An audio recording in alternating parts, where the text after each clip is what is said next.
The arrow slammed into the trunk of a pine, an inch from his head. Vaelin Alsorna stared at the fletching as it vibrated before his eyes, feeling a sting on his nose and a trickle of blood left by the shaft's barbed head. He hadn't heard the archer who loosed the arrow, nor had he heard the betraying creak of string and stave. To an onlooker, his reaction would have seemed swift and immediate. Rolling to the right, coming to his knees, bow drawn and arrow loosed in a single smooth movement. But he knew it to be slow, even as he saw the archer, running now with his horn raised to his lips, take the shaft directly in the back and fall dead. Slow.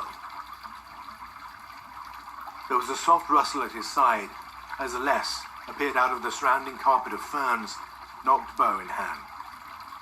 "The camp, uncle," she said, slightly breathless with eagerness as she started to rise. "We need to move quickly." Her words died as Vaelin reached out to clamp a hand over her mouth, exerting enough force to keep her crouching. He held her there until the next arrow came, arcing down from the forest canopy to sink into the earth half a dozen feet away. A searching arrow, Master Huttrill would have called it. Always useful when flushing prey. But not today. Vaelin met Aless's dark, glaring eyes and raised his own to the treetops before moving his hand. "He won't blow his horn just yet," he told her, hands moving in the sign language so laboriously taught to her over the preceding months. "That would reveal his position. I'll run to the right." He turned, tensing in anticipation of a sprint, then paused to add, "Don't miss." He surged to his feet, boots pounding on the forest floor as he ran, describing a winding course through the trees. This time, he heard the bowstrings thrum and threw himself behind the broad trunk of an ancient yew, glimpsing an explosion of splintered bark in the corner of his eye. A second later came the sound of another bowstring, the note deeper, possessed of an almost musical precision that bespoke the power of the weapon and the skill of its wielder.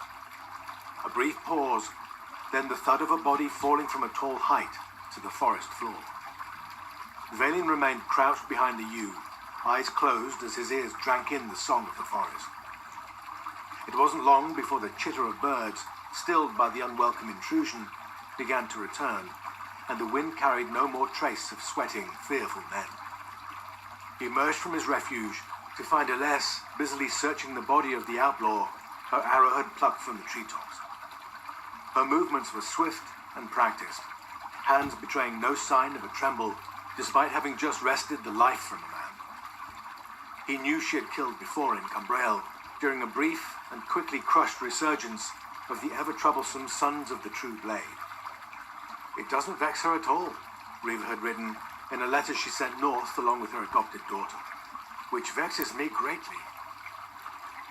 He saw scant resemblance to Riva in this girl, hardly surprising given the fact that they shared no blood.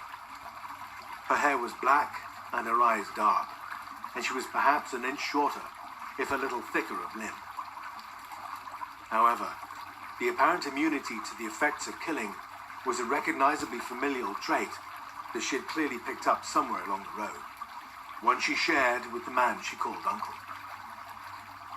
"Loose stone," she said, tossing aside the dead man's purse and holding up a handful of gleaming azure pebbles, "wrapped in cotton so they wouldn't clink."